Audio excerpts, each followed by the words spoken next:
Primeiro tema de hoje, o presidente Lula sinalizou ao presidente do Senado, Davi Alcolumbre, que não vai recuar nos acordos orçamentários deste ano, como a destinação das emendas parlamentares. É a apuração do âncora Gustavo Uribe.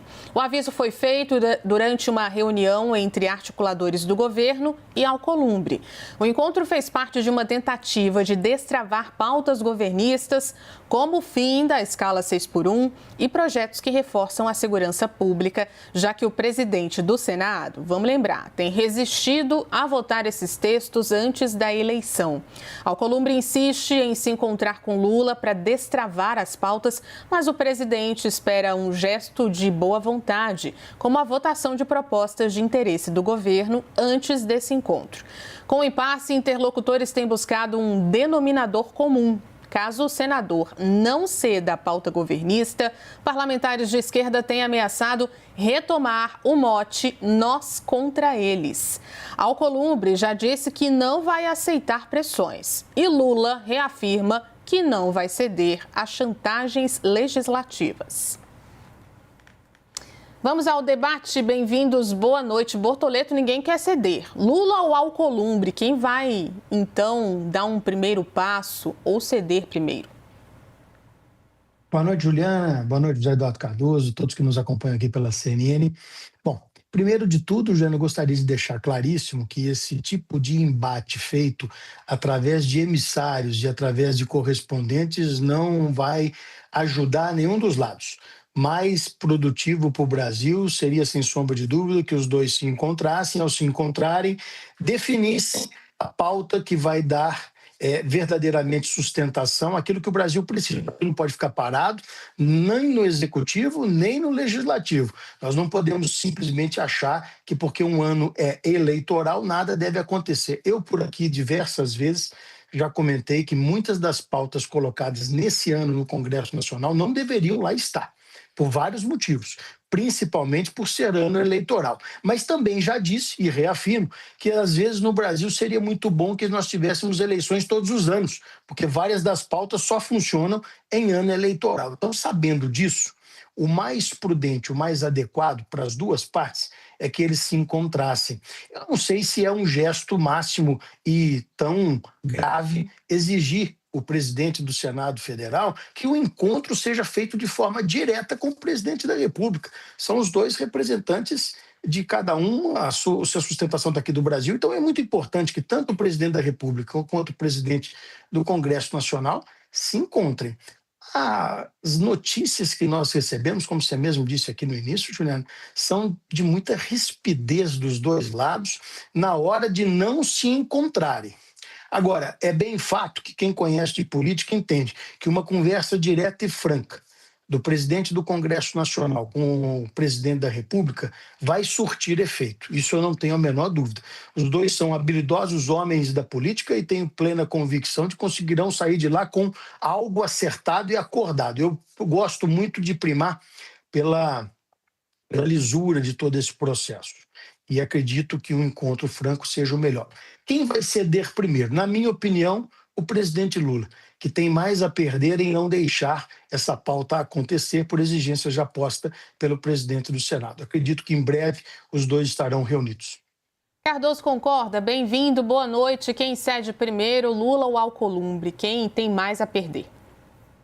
Olá, Juliana. Olá, Bortoleto. Olha, eu acho que tem uma velha frase que sempre se repete, que se diz que reunião boa na política é aquela em que se sente e já está tudo decidido antes. Claro. Há uma lógica nessa situação. Ou seja, quando você tem uma reunião em uma situação tensa, em que dela pode sair um embate, uma agudização de oposições, em que, diante da posição de um, o outro não pode recuar, você acaba tendo um terremoto de péssimas consequências na política. Então, quando eu tenho um problema de relação, como de fato está havendo entre o governo e o Senado, através do presidente da República e o presidente do Senado, eu tenho que mandar emissários para verificar até onde um vai, o outro não vai, e pelo menos delimitar um campo de entendimento possível, porque se não fazer a reunião pode piorar a situação. Acho que é isso que está sendo feito, ou seja, você tem um trabalho de prospecção recíproco para ver de que forma um vai se posicionar diante da colocação do outro. E esse acerto, a meu ver, vai terminar num bom resultado. Não existe acordo em que só um ceda, porque se só um ceder, isso não é acordo, é submissão. E eu não acho que nem Davi Alcolumbre, nem o presidente da República vão se submeter ao outro. Então vai haver, primeiro, um entendimento de emissários para verificar o que é possível, e se isto resultar num processo que permita os dois sentarem juntos para chegarem a um resultado, isso vai ser feito. E aí, ambos vão estar afinando posições, cedendo de um lado, cedendo de outro, e acho que isso seria de bom tom para o Executivo e para o Legislativo. Aliás, a relação harmônica entre poderes é fundamental para o funcionamento das instituições do país. Claro, isso nem sempre é possível, particularmente num sistema como o nosso, que é de difícil governabilidade, por uma série de razões que não vem aqui ao caso nós levantarmos nesse momento. Mas a governabilidade no Brasil é muito difícil. Conseguindo-se este êxito através de uma busca preliminar de prospecção e um entendimento, acho que as coisas vão voltando gradativamente ao ajuste. Mas vamos ver no que tudo isso vai dar. Vamos com uma notícia que acaba de chegar. Os presidentes Lula, mas eu nem me despeço de vocês, hein? Vocês ficam aqui pertinho de mim que tem muita apuração para Clarice, Isabel Mega e Theo compartilharem comigo. O que o Theo vem contar? Os presidentes da República e do Congresso Nacional, Lula e Davi Alcolumbre, que estão numa situação meio esquisita nos últimos meses, se reuniram em um encontro intermediado pelos ministros Alexandre de Moraes e Cristiano Zanin. Theo Cury, conte-nos isso, por favor. A apuração do Theo Cury e também do Gustavo Uribe, âncora do Bastidores CNN. Bugou a cabeça da galera agora. Lula com Davi Alcolumbre, aí Alexandre de Moraes e Cristiano Zanin. Que história é essa? Houve uma tentativa muito grande ao longo dos últimos meses para que esse encontro acontecesse e um esforço que veio do segmento político, de uma classe política. Hugo Mota atuou, o José Guimarães, ministro das Relações Institucionais, também atuou, José Múcio Monteiro, ministro da Defesa, atuou como uma ponte e interlocutores entre os dois, entre o presidente Luiz Inácio Lula da Silva e o presidente do Senado e do Congresso Nacional, Davi Alcolumbre. Não deu certo essa reaproximação pela classe política. O êxito veio a partir de uma interlocução e de uma atuação de ministros do Supremo Tribunal Federal. Alexandre de Moraes e Cristiano Zanin atuaram diretamente para que o presidente Lula e o presidente Davi Alcolumbre sentassem e jantassem juntos, e isso aconteceu. Ontem à noite, esse encontro aconteceu na casa do ministro Alexandre de Moraes, em Brasília, um encontro em que somente os 4 participaram. Lula e Davi Alcolumbre, Cristiano Zanin e Alexandre de Moraes. É um encontro que marca uma relação entre os dois. É considerado um marco na relação entre Alcolumbre e Lula, porque eles estão há meses sem se falar. O desgaste, o estremecimento na relação entre os dois, que tinha uma relação muito boa até o ano passado, aconteceu em novembro, quando o presidente Lula, em 20 de novembro do ano passado, anunciou a indicação de Jorge Messias ao Supremo Tribunal Federal, indo de maneira contrária ao que defendia e pretendia e desejava o presidente do Senado, Davi Alcolumbre. Alcolumbre defendia o nome de Rodrigo Pacheco, ex-presidente do Congresso, para essa vaga aberta com a aposentadoria de Luiz Roberto Barroso lá no Supremo Tribunal Federal. Lula bancou a indicação de Jorge Messias, a despeito de avisos, a despeito de alertas, e em abril desse ano, em um ato histórico, o Senado Federal impôs uma derrota ao presidente Lula, rejeitando o nome de Jorge Messias ao Supremo Tribunal Federal. A partir daí, a relação foi interrompida, foi suspensa. Azedou, né? Azedou totalmente. Eles participaram de uma série de eventos juntos, mas sequer conversaram nesses eventos. Um desses eventos foi a posse de Cássio Nunes Marques na presidência do Tribunal Superior Eleitoral. Vocês vão se lembrar, eles estavam lado a lado, ombro a ombro, e não conversaram. Sequer se olharam, no máximo cumprimentos protocolares de chefes de poderes. Inclusive, interlocutores deles dizem que não tem cabimento nenhum 2 chefes de poderes ficarem mais de 100 dias sem conversarem. Então, foi colocado em prática esse plano, tanto pela parte política como pela ala jurídica, por ministros do Supremo Tribunal Federal. O que Gustavo Uribe e eu trazemos de informação aqui é que esse jantar aconteceu ontem, então, na casa do ministro Alexandre de Moraes, contou com, além da participação do Cristiano Zanin, do presidente Lula e do presidente Davi Alcolumbre. Mais de 3 horas de conversa entre eles, conversaram de todos os assuntos possíveis, não há nenhuma sinalização de nova indicação do presidente Lula ao Supremo Tribunal Federal. A tendência é que, de fato, se espere a conclusão das eleições desse ano para que haja uma reformulação, uma recomposição do Senado Federal e aí sim, com a vitória de quem seja o presidente da República, as discussões são retomadas e as conversas são retomadas para a indicação do novo nome ou, se o presidente Lula for reeleito, do próprio Jorge Messias, como o presidente já sinalizou que gostaria. Resumo da ópera: depois dessa conversa, desse jantar, a avaliação dessas pessoas que participaram é de que zerou e recomeça a partir de agora uma relação entre eles que reataram. Um jantar, muitos fatores ajudam a explicar o tempo que se passou muito tempo, o timing agora com a proximidade das eleições, mas agora a avaliação é de que a relação está restabelecida e o canal reaberto. Theo Cury trazendo pra gente essa apuração, né? Aí fica por conta do telespectador a interpretação, essa coisa, ministro do Supremo, jantar, aí o presidente do Congresso com o presidente da República. O fato é que ocorreu esse encontro depois de meses, né, que nós temos visto aqui essa não comunicação entre Lula e Davi Alcolumbre, por inúmeros motivos e principalmente pelo que o Theo super explicou ali, envolvendo Jorge Messias. Lula e o presidente do Senado, Davi Alcolumbre, tiveram encontros na noite de terça-feira, ontem, após meses de desentendimento. Em grande parte desse desentendimento foi trazido a público. Essa tentativa de encontro, reconciliação, foi articulada por 2 ministros do STF, Alexandre de Moraes e Cristiano Zanin. Confira. Lula e Alcolumbre se reuniram na noite da última terça-feira na casa de Alexandre de Moraes, em Brasília. Moraes e Cristiano Zanin, também do Supremo, costuraram um encontro entre os 2 líderes políticos que há meses não se falavam. Relatos feitos à CNN dão conta de que tanto Lula quanto Alcolumbre expuseram mágoas, mas saíram da reunião com a impressão de jogo zerado. O jantar durou cerca de 3 horas. O sucesso dos ministros do STF em colocar Lula e Alcolumbre na mesma mesa para conversar mostra a influência e o poder de articulação dos magistrados. Sem sucesso, o deputado Hugo Mota, presidente da Câmara, e os ministros José Guimarães, das Relações Institucionais, e José Múcio, da Defesa, já haviam tentado diminuir as tensões. Agora, a avaliação é de que o caminho está aberto para a reaproximação entre Lula e o senador. Ainda assim, nenhum dos 2 quis tocar em um assunto delicado, uma eventual nova indicação de Jorge Messias pelo petista para a Suprema Corte. Messias foi rejeitado pelo Senado Federal para ocupar a vaga de Luiz Roberto Barroso no Supremo, numa derrota histórica para o governo.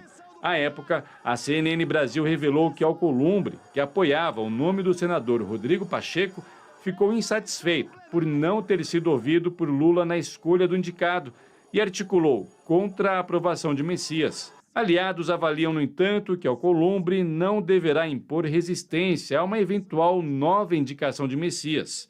Para eles, não há interesse do senador em prolongar o desgaste com o governo às vésperas da campanha eleitoral e antes da campanha à reeleição ao Senado, que acontece em fevereiro do ano que vem. Vamos lá com um pouco de ironia na pergunta, aliás, bastante ironia na pergunta, ô Lucas. Por que o STF triunfa onde a política tradicional não consegue? Que é pôr o executivo, o presidente do executivo com o presidente do legislativo conversando sobre coisas da política. Bom, primeiro que eles não precisam de voto, né? Segundo, porque não tem ninguém para julgá-los. Então, isso gera uma proteção maior ali nessa movimentação, que obviamente não deveria existir, né? Não deveria ter esse tipo de articulação. Isso não é visto em outras democracias. Agora, voltando ao tema reencontro e jogo zerado, já me antecipando a pergunta, eu acho difícil esse jogo estar zerado. E se ficar zerado, eu acho que é por pouco tempo. Eu acho que a relação entre Congresso, principalmente Senado e governo, vai ser marcada ainda por muita tensão e muitos episódios de tensão no curto, médio e longo prazo. Caio. A sobrevivência política do Alexandre de Moraes está atrelada à vitória do Lula na eleição. Se Lula perde a eleição, Flávio Bolsonaro indica 4 ministros para o Supremo, desequilibra o jogo de forças interno no Supremo Tribunal Federal, que significa que uma eventual investigação sendo levada a curso contra o ministro do Supremo, que precisa ser aprovada pelo plenário do Supremo, teria mais chances de ser emplacada quando esse jogo estiver desequilibrado, né? O que a gente tem de informação é que hoje é mais ou menos 5-5 o placar no Supremo. Então hoje o Alexandre de Moraes, acho que o Toffoli menos... Só para esclarecer a audiência, 5-5 na eventualidade de se pedir a abertura de uma investigação contra um dos integrantes do Supremo, coisa que o Pleno teria que decidir. Isso. O destino do Alexandre de Moraes está atrelado à vitória do presidente Lula na eleição. É basicamente isso. E ajuda a entender essas movimentações todas que a gente está vendo, não só essa do jantar, mas nos últimos dias também. Você tem decisões, você tem vários fatores ali impactando direto ou indiretamente o processo eleitoral. Né?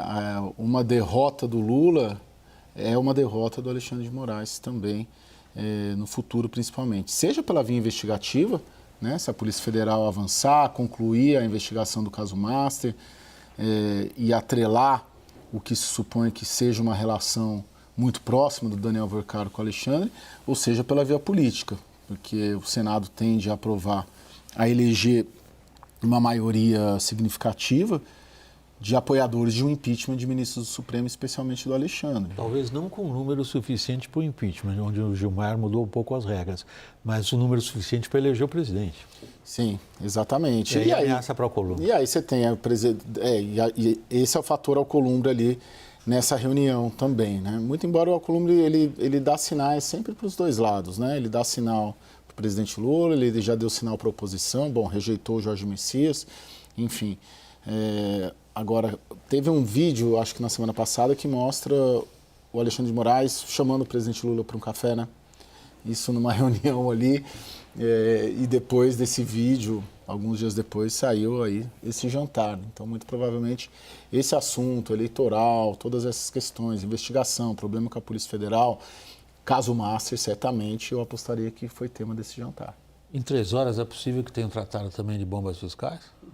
É capaz, William, porque essa é uma preocupação grande e o STF está no meio dessa história, né? Porque, mais uma vez, o governo vai precisar acionar o STF para rever, por exemplo, a última aprovada pelo Alcolumbre, que foi a Previdência, a Aposentadoria Especial para os Agentes de Saúde, né? E ali foi identificado, assim, como sendo o último episódio, ou pelo menos o episódio mais recente desse distanciamento. Não coube nenhuma articulação política do governo para tentar evitar essa PEC dos agentes de saúde.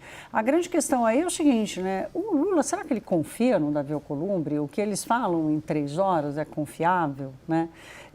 E um outro ponto que me chama a atenção aqui, e a gente vem falando disso, como o pudor político desapareceu de Brasília, né? Não há nenhum constrangimento, assim, de ministro do Supremo Tribunal Federal como o Alexandre de Moraes, que é tão emblemático e está tão envolvido em tantas outras coisas que a gente trata aqui, assume esse papel de liderar uma reunião, um reencontro, como você disse, entre o presidente da República e o presidente do Congresso Nacional. Então, tem uma questão aí de confiança, tem uma questão de muitas questões que não foram resolvidas ainda e tem essa confusão institucional, criando ainda mais embaraço, né? Porque como é que você desembaraça? Como é que você separa agora a atuação de cada um desses personagens, dessas personagens, sem fazer essa mistura política envolvendo a Suprema Corte?